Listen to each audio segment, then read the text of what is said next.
Everybody, so it's Monday night again. Welcome back to the SeeSaw, or welcome if this is your first video you've seen of ours. Welcome, nice to have you along.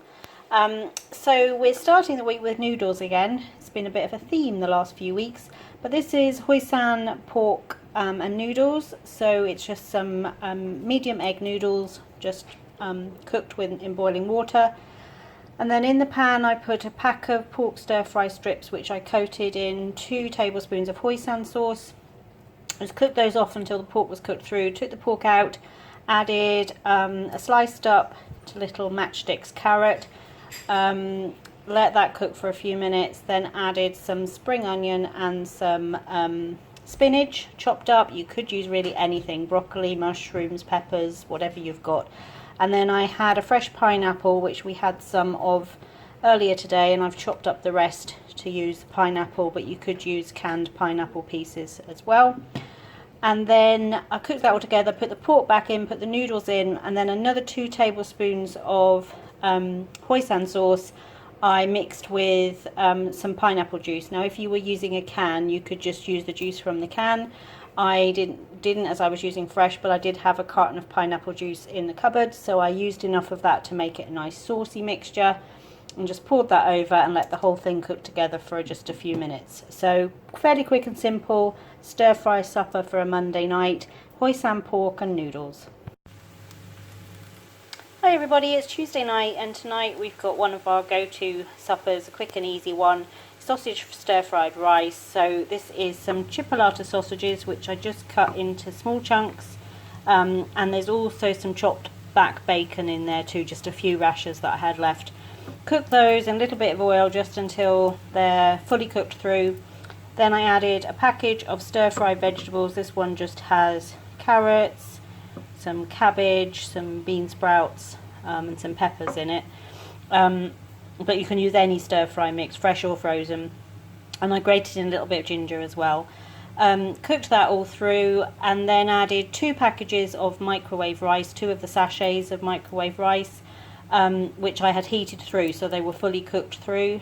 Added 2 of those in, added in a couple of spoons of soy sauce, and then I had in a separate pan made a really thin omelette with a couple of eggs. You can see some pieces of it there, which I just cook for a couple of minutes, turn out the pan, roll up and slice up into little strips. So that's through it as well. So it's got bacon, eggs and sausage, although it doesn't look anything like Brinner. But it is a bit of a standby for us. It's sausage fried rice for our Tuesday night tea. Hi everybody, so for Wednesday night supper we've got a simple midweek steak dinner. So these are the little thin beef frying steaks. They just literally take 2 or 3 minutes on each side. We've got them with baked potatoes. I've got some butter and cheese in mine, some sweet corn, and I've got a little bit of barbecue sauce. Caleb's got the same, and he's got a little bit of ketchup. And then, as I've said before, Tony doesn't eat beef at all, so he's got some of the thin frying pork steaks instead, but with baked potato and corn the same as us. So that's our midweek steak supper. So for Thursday night tea we've got one of our family favourites, chicken enchiladas.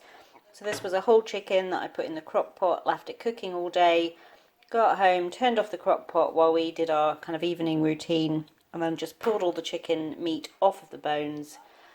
Put it with a chopped red onion, some chopped jalapenos, a little bit of grated cheese, and about half of a jar of enchilada sauce. Now, we get the enchilada sauce from Amazon, the old El Paso. The enchilada sauce that we find at the grocery stores around here is not... I was really excited when I first saw it in the store, and then we tried it and it really didn't taste like enchilada sauce at all. Now in the States you won't have this problem because you'll have lots of choices for enchilada sauce, but it's just not something that sells here. So we have found it on Amazon, but they only do the mild version. So we would prefer medium or hot, but we'll take mild because it is the right flavour profile, and then we just add a bit of jalapeno to spice it up a little bit. So we've put half a jar of that in the bottom of the pan and half a jar mixed with the chicken mixture.